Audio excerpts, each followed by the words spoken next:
श्री स्वामी समर्थ. तुमचे सर्वांचे माझ्या यूट्यूब चॅनलमध्ये खूप खूप स्वागत. तुमच्या सर्वांच्या इच्छा मनोकामना पूर्ण होत हीच स्वामी महाराजांच्या चरणी प्रार्थना करते आणि आजच्या आपल्या एका व्हिडिओला सुरुवात करते. आजच्या व्हिडिओमध्ये आपण पाहणार आहोत तर ते म्हणजे वास्तुशास्त्रातील काही महत्त्वाचे नियम आहेत, तेच आपण आजच्या व्हिडिओमध्ये जाणून घेणार आहोत. तर तुम्ही माझा हा व्हिडिओ शेवटपर्यंत नक्कीच पहा.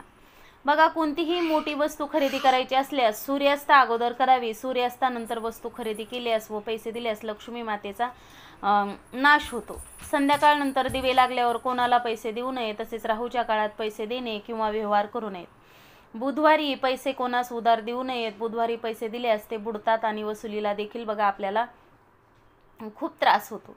रोख रक्कम हातात पडली की ती घरी आणून देवापुढे ठेवावी. कुठल्याही परिस्थितीत त्यातील 1 रुपयाही खर्च करू नये. दुसऱ्या दिवसापासून खर्च करायला सुरुवात करावी. कर्जफेड करायची असल्यास मंगळवारी कर्जाचे पैसे देऊन कर्जफेड करावी किंवा शुक्रवारी कर्जफेड स्थितीत सुधारणा होते. व्यापाऱ्यांनी वापरावयाच्या पैशांचा पाऊच म्हणजे जो काही तुमचं पॉकेट आहे, पिशवी आहे, ती हिरव्या रंगाची वापरावी. दिवा व समईच्या ज्योतीचे तोंड उत्तरेकडे असल्यास लक्ष्मी माता प्रसन्न होते आणि घरात सुखप्राप्ती होते. आपल्या कपाळी मधल्या बोटाने गंध लावून नंतरच देवपूजा करावी, म्हणजे ती पूजा पूर्ण होते. पैशासंबंधी कामासाठी निघताना उजवा पाय घराबाहेर टाकूनच निघावे. घरातून कामानिमित्त बाहेर पडताना कपड्यांच्या वरच्या खिशात थोडे तरी पैसे ठेवावेत. मोकळ्या खिशाने काहीही म्हणजे कधीही तुम्ही घराबाहेर पडू नका. 1 रुपया किंवा 5 रुपयाचा डॉलर किंवा 10 रुपयाची नोट तरी खिशात असू द्यावीत. घरच्या व दुकानाच्या दरवाजाला पायांनी स्पर्श करू नये, ते अशुभ मानले जाते. रोज सकाळी पूजा झाल्यानंतर घरात शंख न विसरता फुंकावा. घरात वास्तव्यास आलेली लक्ष्मी खुश होते आणि घरातील लक्ष्मी आनंदात राहते. कोणाकडे आपले पैशाचे काम असल्यास खिशात 5 लवंगा किंवा लसणाच्या सोललेल्या ज्या काही पाकळ्या असतात त्या एका पुडीत बांधून घेऊन जाव्यात सोबत. यामुळे पैशाच्या कामातील जो काही समजा आपल्याला अडथळे निर्माण होतात ते निर्माण होत नाहीत. आपले काम होते आणि आपल्याला आर्थिक लाभ देखील होतो. दर गुरुवारी तुळशीला दूध घातल्याने घरात लक्ष्मीचे कायमस्वरूपी वास्तव्य राहते. घरात, दुकानात किंवा कार्यालयात मुरली वाजवणाऱ्या श्रीकृष्णाचे फोटो पूर्वेकडील भिंतीवर लावावे. कर्ज घेण्याची वेळ कधीच येणार नाही.